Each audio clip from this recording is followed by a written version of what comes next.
What is the most expensive meal you have eaten? How good did it taste? I still remember the most expensive piece of food I've ever eaten, since it was also the only one that made me actually cry. It happened in a 2-star Michelin restaurant. I've never been to a place like that before, but a group of investors had a big feast, and invited me over as the futurist entertainment for the evening, and covered the cost for my meal as well. The first few courses were nice. Nothing amazing, but definitely not bad either. But the fourth course really did the trick for me. It was a small glass with a Peking duck soup, with some extra spices on top. And as soon as I sipped from it, I started crying. I just couldn't control myself, my emotions welled up. Tears were actually falling down my cheeks. Now, my comrades to the meal took notice, and demanded to know what it was all about. One of them, sensing a ratatouille moment, called the chef, his personal friend, from the kitchen. They all surrounded me, and waited for me to answer. Finally, I told them how the taste of the soup sent me back 30 years into the past, to when I was a wee sick child in the hospital, cold and scared and miserable. I hated the hospital food, and the only thing I liked in that place was the $0.5 chicken soup in a plastic cup from the automated kiosk in the corridor, your basic monosodium glutamate with hot water. And that soup was exactly the same taste as the Peking duck soup from the 2-star Michelin restaurant. They silently absorbed the revelation, and then the stone-faced chef went back to the kitchen without uttering a single word. Everybody went back to eating their dishes, and I was never invited again to another Michelin-grade restaurant. But I still think it was the best soup I ever had. Back in the 80s I was in Japan. I was in Hiroshima and got hungry. I found a nice restaurant and ordered what I thought was a basic steak. It wasn't, some form of Kobe beef I believe. It was delicious, so juicy and tender. When I got the bill my jaw dropped. It was over $200, apparently my yen to dollar calculation was off. I didn't have that kind of money on me, but I was able to convince the manager, in very bad Japan English, that I was good for it. After he took a copy of my military ID, he let me leave. I returned the next weekend and squared the bill away. Still the best steak I have ever eaten. The most expensive meal I have ever eaten was $250, and tasted like cold roadkill. I accompanied 2 girlfriends to an exclusive Christmas dinner which was generously paid for by one of the girls' parents. It was a gift that was supposed to find the 3 of them seated together as a family. However, at the last minute, her folks decided to fly to Colorado on a ski trip with friends, and so they abandoned their baby girl, leaving her with us, instead. My friend and I occupied the chairs beside their lovely daughter and tried to cheer her up. Poor girl. Merry Christmas, baby. Enjoy your dinner with your friends. Toodaloo. Hang with me here. The roadkill part is coming up. The restaurant sat on the rooftop in one of the tallest buildings in the Nob Hill district of San Francisco. The panoramic view overlooking the city and its beautiful twinkling Christmas lights underneath was breathtaking. The marble-tiled lobby, crystal chandeliers, elegant decor and ambient lighting made for a festive mood as we entered and checked our coats. I noticed a pianist playing a grand piano in the center of the room and my eyes bugged out at the overflowing tip jar. Hey, I can do that. We were seated and handed the special souvenir menu. I'd never been to a restaurant like that before, where you didn't get to choose your meal but were told what was being prepared and what you were going to eat, instead. It was all stuff I'd never heard of, and there were 9 courses of it. I was wondering what the point of a menu was. They also told you what time you had to be there to dine. I believe there were 2 seatings. I thought that was weird. We chose the earliest one. I was aghast when I found out each diner was expected to pay $250 for it. We had a choice between 2 wines and downed a few bottles of each. We were young after all, and the parents were footing the bill. I'm also pretty sure the daughter wanted to punish them a little, and so ran up the charges as high as possible. The waiter was very snobbish. He placed each course in front of us and wrinkled his nose in distaste at having to open another bottle of wine with every other course, and as he broke down every little detail of each dish, he emphasized every word, which made it very difficult, in our tipsy state, to keep a straight face. This salad course is a single piece of wilted organic Bibb lettuce served with a few drops of imported olive oil, which was pressed by master musicians in Tuscany and was hand-rowed all the way across the sea by canoe, in which the two courageous oarsmen braved dangerous shark-infested waters, ultimately arriving at Pier 39, and which was picked up by courier this very afternoon. Well, la-di-da. We decided to give our compliments to the chef, knowing full well the chef didn't make the salad. The waiter rolled his eyes and turned on his heels and huffed away with a pft. As we grew more inebriated and the courses grew increasingly worse, so did the waiter's grandiose descriptions. I've embellished them for the sake of my story. Of course, I can't remember what he said. I was 3 sheets to the wind, but I assure you, he was trying very hard to convince us to like the food. He was trying his damnedest to impress us. He was selling the food, willing us to like it. He was probably getting yelled at by the insulted chef for returning our plates, barely nibbled on. And so, his descriptions would go something ridiculous like this. This is the finest venison carpaccio in the world. It is collected in the mountains by medicine men under a full moon during a special ritual owl ceremony where 50 virgins participate in a mass meditation, receiving blessings by the sages, who make certain they hold their eyes wide open, like the owl, unblinking for 24 hours until the moment of harvest has arrived. I tasted that venison carpaccio. Good laws. I said. It's raw deer. I said. It tastes just like cold roadkill. I said. The girls giggled. It couldn't be that bad, they said. They tasted it and agreed with me. It did taste like cold roadkill, although how we came to that conclusion, none of us could figure out. We had all taken one tiny nibble and sent the rest away with the waiter, our compliments to the chef. Every course grew taller on the plate and increasingly more disgusting.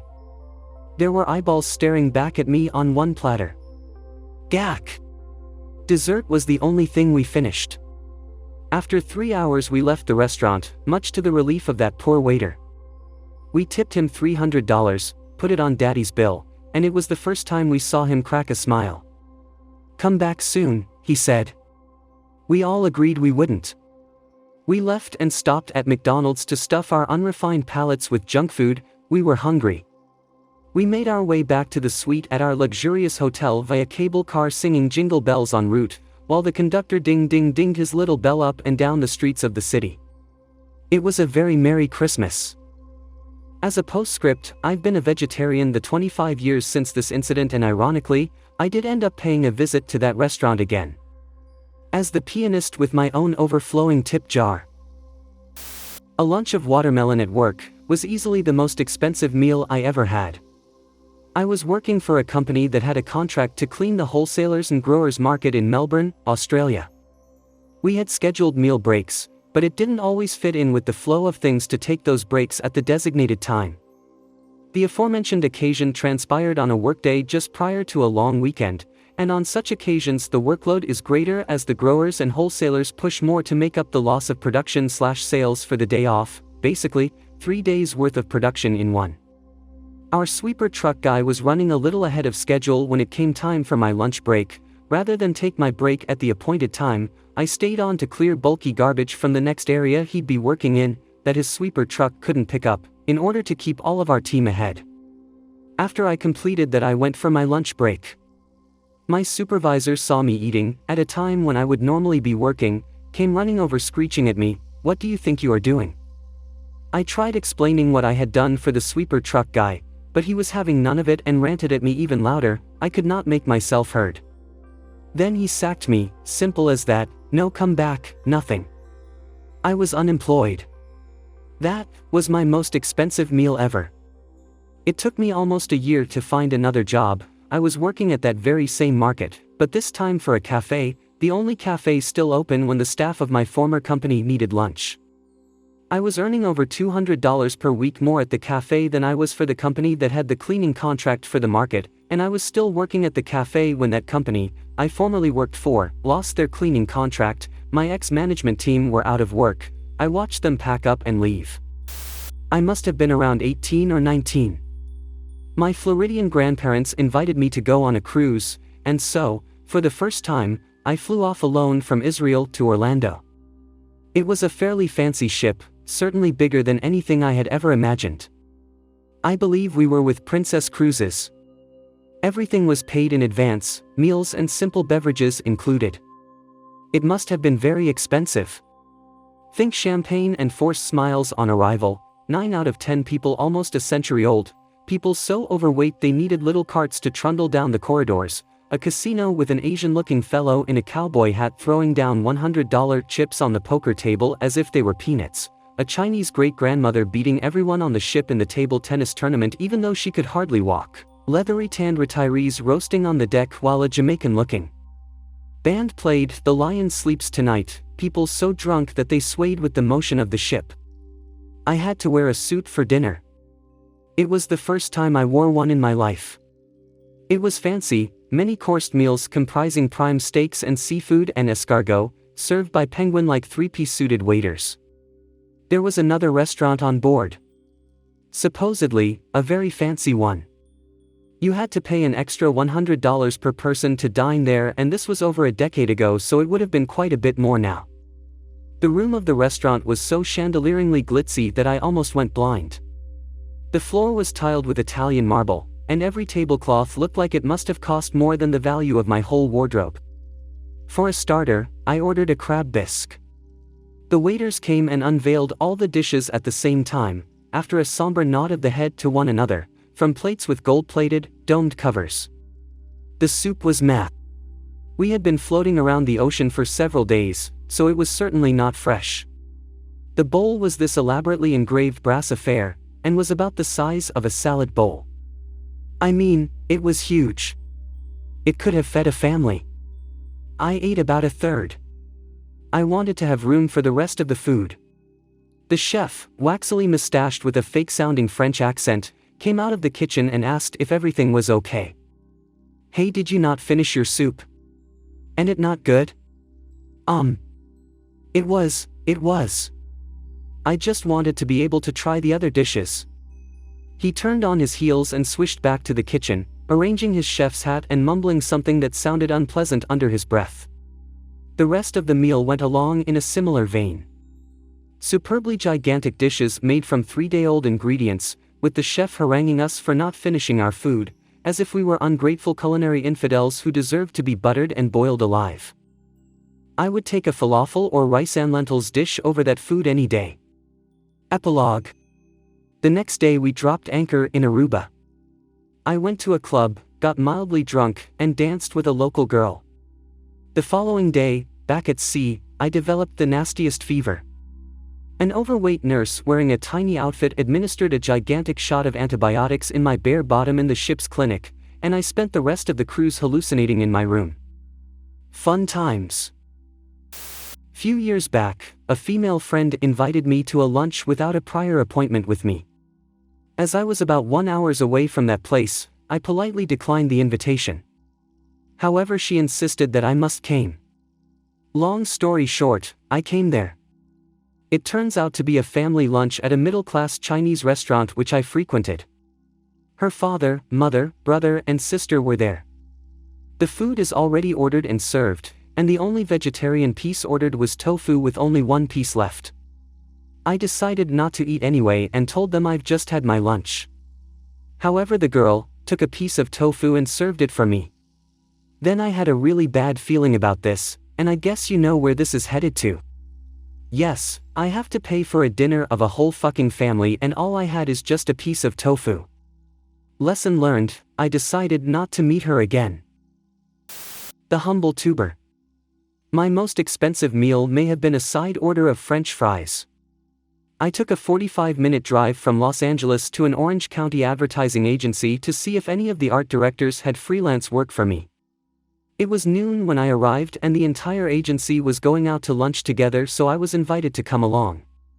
Hopeful that some paid work might come from it afterwards, I accepted the invitation and went to the sit-down restaurant with the gang. Being frugal, I just ordered a side of fries. We all got caught up in conversations and the lunch hour was gone. Everyone began throwing cash on the table before dashing out. I had hitched a ride with one of the staff artists. We were the last 2 left to add up the funds. I placed my $5 on the cash stack. With a pale face, my ride told me we were $45 short. I am not sure where the "we" came from, but I just ordered fries and included a very generous tip. He then said he had no more funds. Begrudgingly, I had to pay the deficit. We went back to the agency to drum up some work, but no one had anything for me at the time. So I drove back to Los Angeles, $50 and a tank of gas poorer. To be fair, the agency gave me tens of thousands of dollars of work over the years. So to demand my $50 from everyone would seem petty. But to this day, I am cautious about being the last one sitting at a restaurant table. Please leave your story in the comments. I would love to make a video on them in the future also. Don't forget to like and subscribe to you never miss a video.